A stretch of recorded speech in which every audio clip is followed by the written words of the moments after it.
Oh, hi, thanks. Ain't nobody got time for that. I ain't waiting. I started blasting. I ain't waiting. I started blasting. I ain't waiting. I started blasting.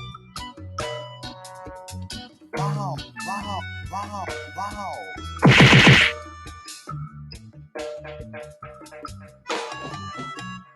Oh, no.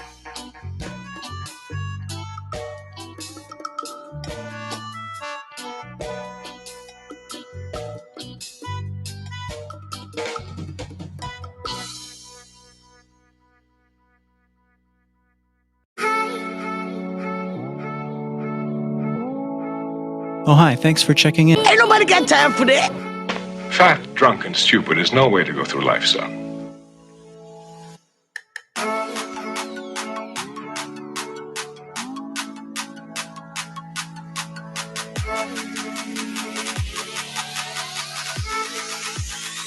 This is the way we're talking to some others, aren't you?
Sounds on, cameras on. We are ready to go. Welcome everybody to Dr. Cush's Exotic Drinks. I am him. I'm that guy. Still really trying to figure out exactly what we're doing.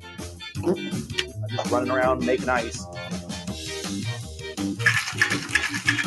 Kyle's staring at the screen as he's doing this. Go! Purple, way behind, way behind. Is it on? It is black number one. Let's do it then. Gently. Boy, that's good.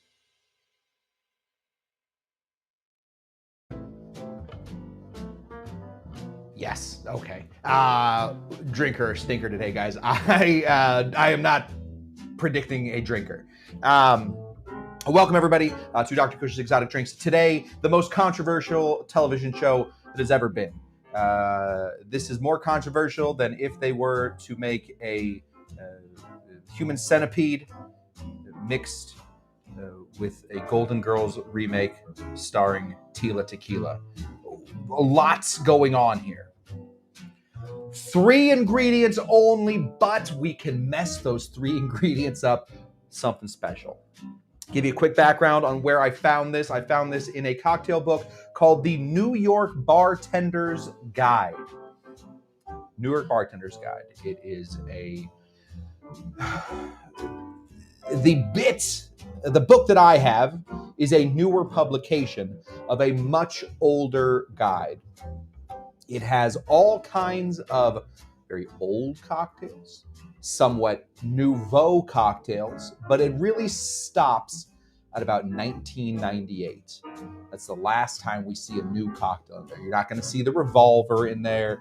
You're not going to see the M1 in there. You're not going to see a lot of the newer, more interesting cocktails. So I looked in all my other books for this cocktail. It's called the Secret Cocktail, or just Secret. It's impossible to look that up online.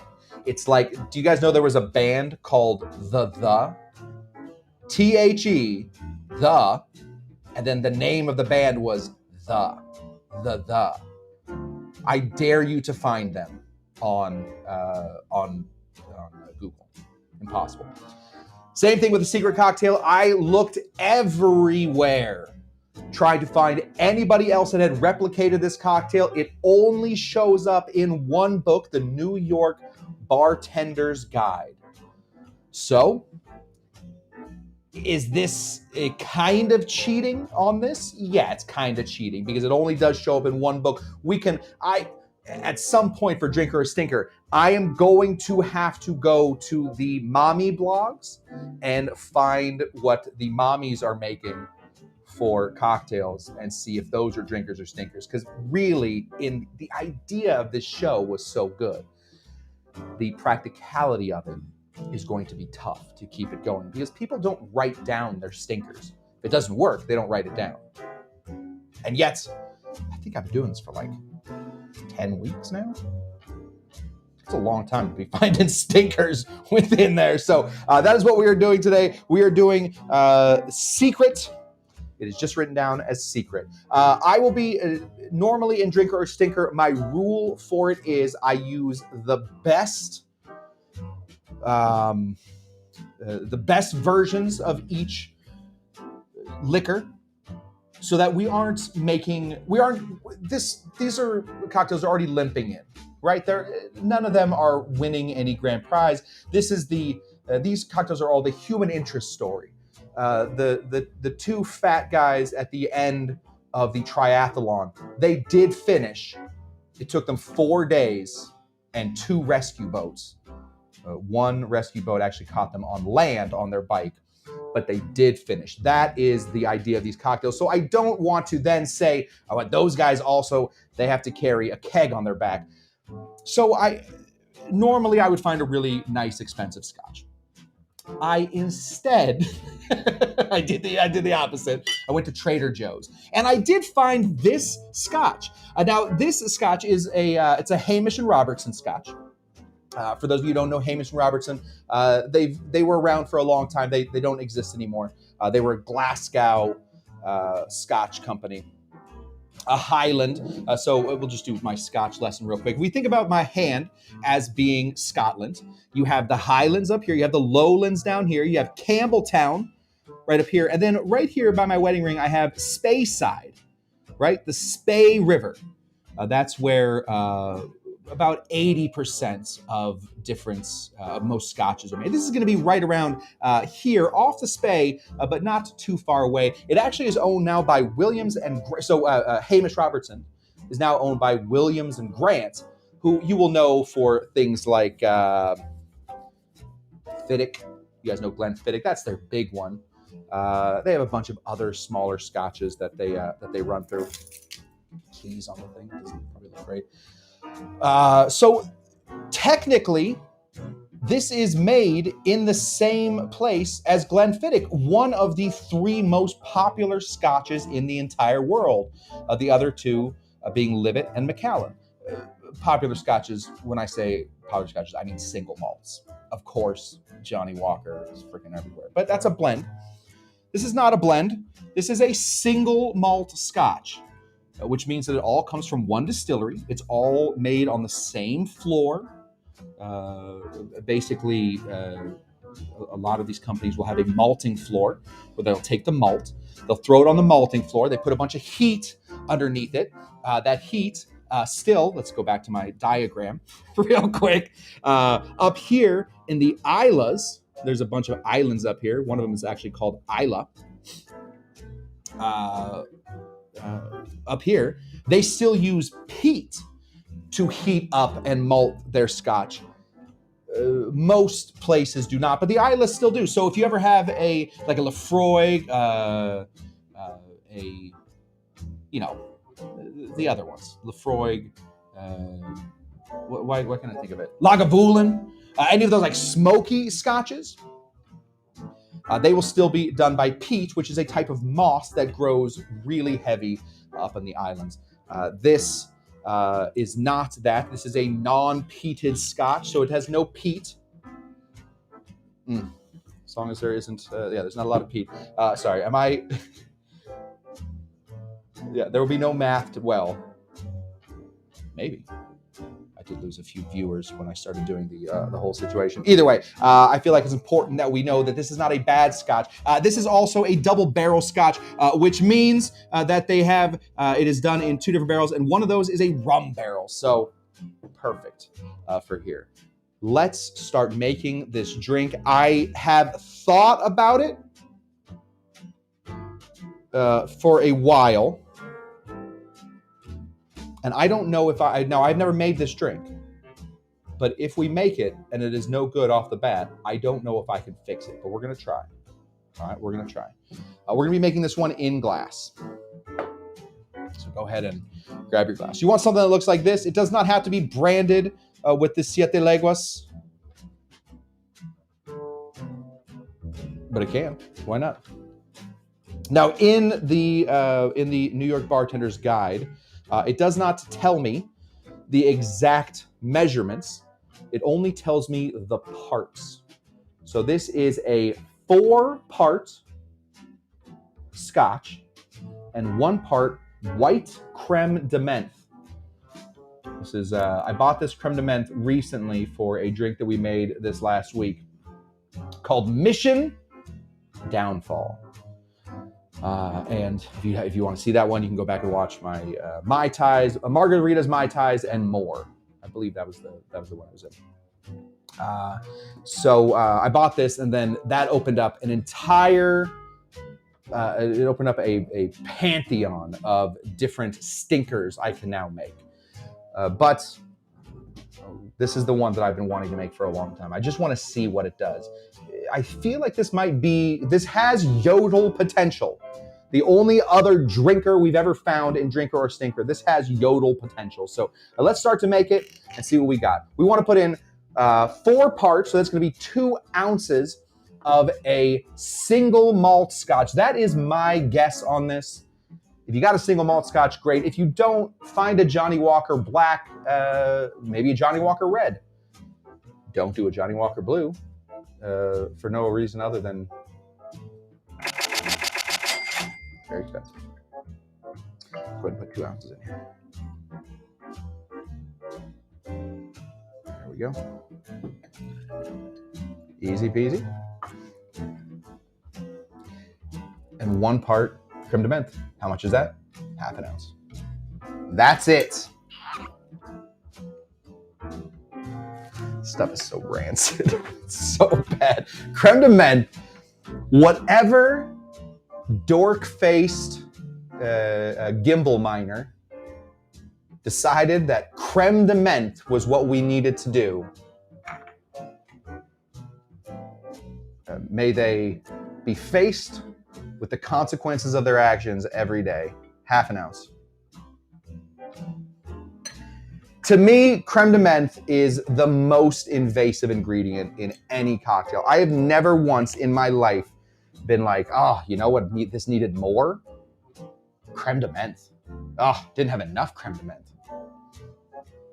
Go put this away. Maybe we'll keep that close. There is another drink in this book that is called the Scotch Cooler, which is 3 ounces of scotch and half an ounce of creme de menthe. We may try that real quick, but we're sticking with the secret for right now. Let's get our ice ready. My goodness, ice is flying. We have our ice. Here we go. Let's throw these little suckers in here. Let's back these in. There we go. Oh, wouldn't fall to the bottom anyway. Give that a stir. Throw that bad boy in there too. And soda water. That's the end.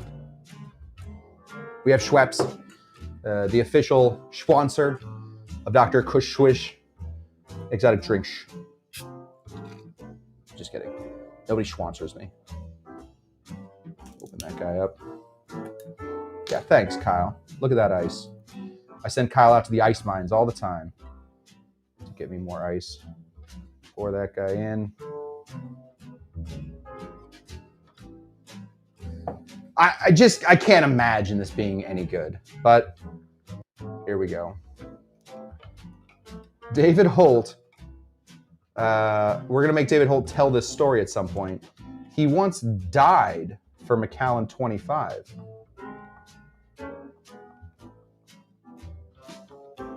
Huh? Howard, what? He once died for Macallan 25. Listen, Mac 25, very nice.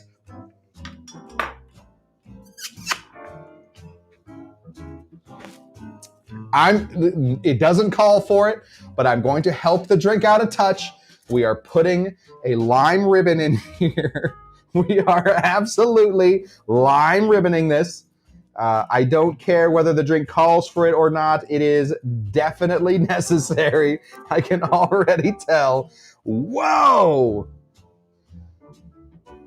Now, I like scotch for a living. You know, I do this, what we're doing right here, I do this for a living.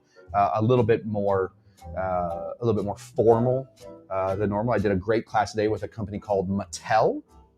Spectacular class today. We did a drink called the Tommy's Margarita. It's awesome. But I also do whiskey tastings for a living, and scotch is certainly a whiskey. So I'm not opposed to scotch. And in fact, I do like this scotch that I have in here. But with the mints, we're gonna have to figure this out. Here we go.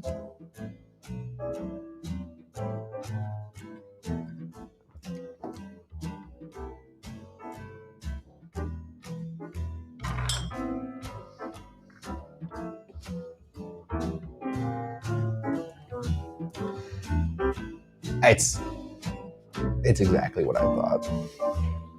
Oh, brother, this guy stinks! It takes the worst part about both of these things and slams them together in a way. You know when you're just starting to drink, you're just beginning. You're 14, and you're like, it's time to drink. You pour yourself a glass of scotch, and you take that scotch and you say, "Ooh, no, It brings me back to that. It is staying. The scotchness stays with you on this one. It doesn't just it doesn't just disappear.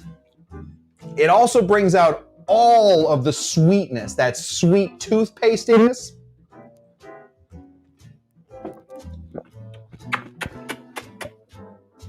Brings out all the sweet toothpastiness of the creme de menthe. Yeah, I picked a good one. I knew I've had this one in mind for a while. I was like, man, I figure this will be bad. It's exactly as bad as I thought it would be. I don't think I can fix it. It's so bad. Okay, one sec. Oh, God. What are you doing to yourself, Cushy Cush? I'm going to try and squeeze a lime.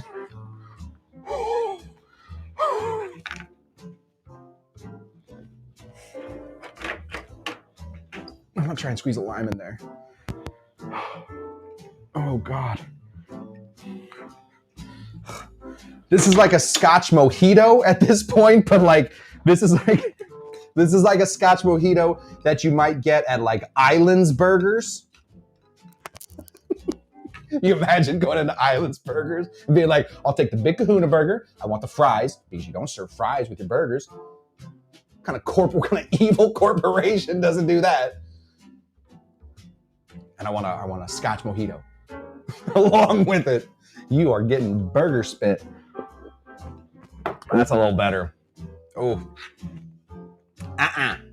Yeah, I am sipper. Yeah, Paul, we did me and the think tank over here at Dr. Cush's Exotic Drink, we threw a bunch of them at the wall. Couldn't figure it out. You can't enhance goods. Yeah, see, that's the thing too, David. You can't, if you have a Scotch that you like, just drink it. Can I just real quick? Can I just tell you my very, very favorite Scotch story of all time? Yes, I can, because literally you guys tune in for me. I don't know if you guys tune in for me. I think you tune in for the weird reactions to the drinks. But either way, I was the manager. I was the head of beverage for Circa 93 for many years, 10 years. And the guy from Glenfarclas, his head distiller, he was the 5th generation of head distillers, came in to taste us on Glenfarclas. Now, if you don't know Glenfarclas, I forgive you. It's not the most famous Glen of all time, and it's certainly not the most famous Scotch of all time, but they have their 25-year, I believe, is $100 or $150 a bottle. They have a 30-year for like $250 a bottle. And then they have a, which is that's crazy cheap for those of you who are like, what? And then they have a 50-year that they don't sell. They just have it. So I was tasting with this guy, a big jolly guy, wonderful, wonderful guy. He and I were talking, he and I were chatting, and afterwards he's like, in his Scottish accent, he's like, hey, you wanna pop outside for a second? I was like, sure. He goes, hey, you know where the party's at? It's like, yeah, literally, that is literally what I do for a living. Like, I know where the parties are at. Sure, yeah, I know where parties are at. He's like, no, I mean, like, the parties. And I was like, oh, I see what you mean. No, I mean, like, yes, I do, but like, I'm good. He goes, listen, man, come with me to my car. We go to his car. We're in downtown LA. Tents everywhere, just tents and loud bicycles with big speakers on the back. Drive by. He opens up the back of this hatchback. We sit in the back of this hatchback. He goes, try this. And he reaches in the back and he gets me a bottle, unmarked, mind you. He goes, this is 75 year. I go, it's what? He goes, this is 75 year. That's old. So he pulls out. He has two of these guys just ready to go. He just like has them in his car. He's a Scotch guy. He has them in his car. Pulls them out, pours them, and I go like this. I go, and I go in to sip. He goes, down the hatch. So I'm sitting drinking 75-year Scotch that doesn't have a label with the master distiller, drinking shots of 75-year. It's the coolest experience of my life. I then asked him afterwards if he would pour me just a touch so that I could sip it. And he poured me a shot about up to here, which a normal thing goes about here. He poured me a thing like that went to that. Luckily, I never drove to work. I always took the metro and drove home because that was a lot. The point is, if you have a great Scotch, you have something that is wonderful, it will color the experience that you are in. If you have a great anything, it'll color the experience that you're in right there. I will never ever look at downtown with more love and reverence than I did sitting in the back of that jolly man's hatchback taking shots of 75-year-old Scotch. The real point is never put creme de menthe in your Scotch. I think that's really what we're getting to. I am going to throw this away. Oh, it is bad. Do not try and make this cocktail. This is a... Oh, brother, this guy stinks! That's a big, big stinker right there. Let's see what you guys are saying, and then I will let you get back to... So the party was in his trunk. Yes, the party was in his trunk. No, I did eventually point him towards a party that I knew of. Not to say, better or worse, I never saw him again. I was never going to see him again anyway, but I've never seen him again. So I don't know what happened to him. This drink is the Coldplay of cocktails. That's probably right. The secret is that it's a crappy cocktail. That's exactly right. The secret, shh, don't tell anybody. This thing sucks. Do I waste? I've already put, no, never mind. It's not going to get any better with more Scotch. It's not going to get any better with anything. So that is that. This is the secret cocktail. The secret is don't make it. It is awful. Let's get one more quick view of this cocktail. Let's put the other bottles in here so we can all see what we're up to, just in case I want to do a picture of it later. Look at that. Gross. All right, guys. As we always say, as I said, as I watched that jolly man walk down the belly of the DTLA beast, I looked at him and I said, "Bye bye. Bye bye. I will never see you again, sir. Thank you for the 75-year-old Scotch. Bye bye. Bye bye. Bye bye. Bye bye." I hope he's okay. Okay, I'll see you guys tomorrow for Keeper's Choice. I was going to try and make it down and get a new type of rum, but I don't think I'm going to make it, so we're going to do something else tomorrow. We will taste test the Hamilton's Zombie Mix next week, and that is that. Cheers, and may that jolly man make it home. Bye-bye. Bye-bye, everybody. Bye-bye. Bye.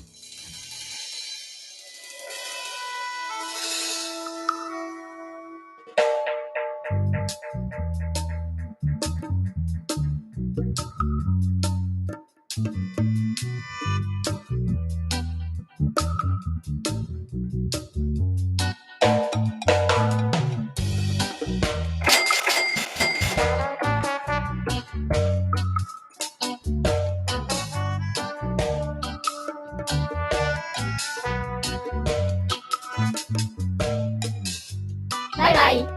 I ain't waiting. I started blasting.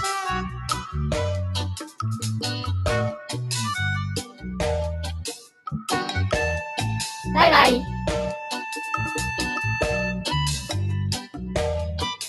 Yeah! Science!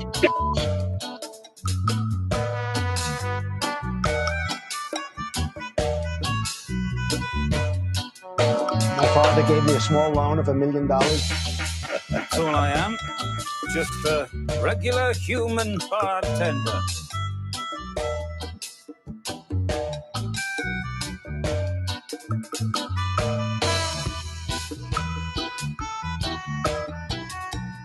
Oh no.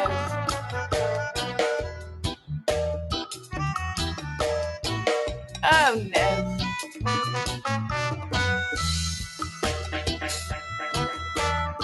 Bye bye, bye bye, bye bye.